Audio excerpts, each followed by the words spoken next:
తెలంగాణలో ధాన్యం కొనుగోళ్లపై రగడ కొనసాగుతూనే ఉంది. రేవంత్ ప్రభుత్వాన్ని టార్గెట్ చేస్తూ విపక్షాలు విమర్శలతో విరుచుకుపడుతున్నాయి.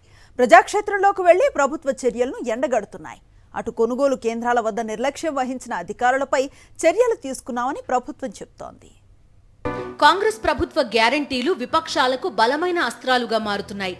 తెలంగాణలో ధాన్యం కొనుగోళ్లపై రాజకీయ యుద్ధం తారస్థాయికి చేరింది. సన్న వడ్లకే బోనస్ అంటూ అటు కేబినెట్ సమావేశంలో నిర్ణయం తీసుకోవడం, ఇటు ధాన్యం కొనుగోళ్లు మందకొడిగా సాగుతుండటంతో విపక్షాలు ఎదురుదాడికి దిగుతున్నాయి. ధాన్యం కొనుగోళ్లలో కాంగ్రెస్ ప్రభుత్వం పూర్తిగా విఫలమైందని విమర్శిస్తున్నాయి. జయశంకర్ భూపాల్పల్లి జిల్లా కమలాపూర్ గ్రామంలో కొనుగోలు కేంద్రంలో తడిసిన ధాన్యాన్ని మాజీ మంత్రి హరీష్ రావు పరిశీలించారు. రైతులతో మాట్లాడి వారి సమస్యలు తెలుసుకున్నారు. మంత్రులు, అధికారులు క్షేత్రస్థాయిలో పర్యటించాలని కోరారు. వెంటనే ధాన్యాన్ని కొనుగోలు చేయాలని ప్రభుత్వాన్ని డిమాండ్ చేశారు హరీష్ రావు. కాంగ్రెస్ అధికారంలోకి రాకముందు బాండ్ పేపర్ పై రాసిచ్చి వడ్లకు బోనస్ ఇస్తామని, ఇవాళ సన్నాలకు మాత్రమే ఇస్తామంటూ సన్నాయి నొక్కులు నొక్కుతున్నారని ఫైర్ అయ్యారు. రాష్ట్రమంతా కూడా అకాల వర్షాల వల్ల ధాన్యం తడిచిపోయి రోజుల తరబడి పడిగాపులు కాస్తున్నటువంటి పరిస్థితి ఉంది. గతంలో పోయిన సంవత్సరం యాసంగిలో 3 రోజులు 4 రోజుల వడ్లు పోయినాయి.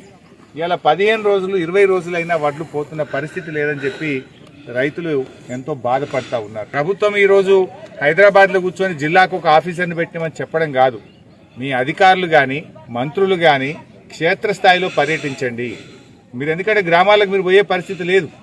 మంత్రులు పోతే రైతులు తిరగబడతారనే భయంతో మీరు హైదరాబాద్లో కూర్చొని మాట్లాడుతున్నారు. చాలా చోట్ల ధాన్యం మొలకెత్తినటువంటి పరిస్థితి ఉంది. ప్రభుత్వం ఇప్పటికైనా మొద్దు నిద్ర నుంచి మేల్కొనాలి. రైతులకు ఇచ్చిన హామీల అమలులో కాంగ్రెస్ ప్రభుత్వం ఘోరంగా విఫలమైందన్నారు కేంద్ర మంత్రి కిషన్ రెడ్డి. యాదాద్రి భువనగిరి జిల్లా బీబీనగర్ మండలంలో ధాన్యం కొనుగోలు కేంద్రాలను ఆయన పరిశీలించారు. రైతులను అడిగి వారి సమస్యలు తెలుసుకున్నారు. ఐకేపీ కేంద్రాల్లో ధాన్యం కొనుగోలు ప్రక్రియ వేగంగా సాగడం లేదన్నారు. కాంగ్రెస్ ప్రభుత్వం రైతుల పట్ల కక్షపూరితంగా వ్యవహరిస్తోందని విమర్శించారు. వడ్లకు 500 రూపాయల బోనస్ ఇస్తామని చెప్పి ఇప్పుడు మాట మార్చారని ఫైర్ అయ్యారు కిషన్ రెడ్డి. నేను ఒకటే అడుగుతా ఉన్నాను, మీరు ఎన్నికలకు ముందు 100 రోజుల్లో ఇచ్చినటువంటి 6 గ్యారెంటీలు అమలు చేస్తామని చెప్పారు.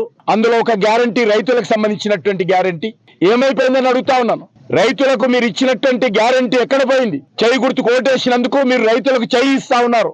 రైతుల మీద భస్మాసు రాష్ట్రం పెడతా ఉంది కాంగ్రెస్ పార్టీ ప్రభుత్వం. రాహుల్ గాంధీ, రేవంత్ రెడ్డి ఊరూరా తిరిగారు కదా, గ్యారెంటీల మీద మాట్లాడారు కదా. సోనియా గాంధీ సంతకంతో కూడినటువంటి లెటరు ఊరూరా పంచారు కదా. నేను సోనియమ్మను, మీ తల్లిని మాట్లాడుతున్నాను అని చెప్పి సోనియా గాంధీ ప్రచారం చేసింది కదా. ఏమైనా అడుగుతాను మీ గ్యారెంటీలు. అటు ధాన్యం కొనుగోళ్లకు సంబంధించి ప్రభుత్వం స్పందించింది.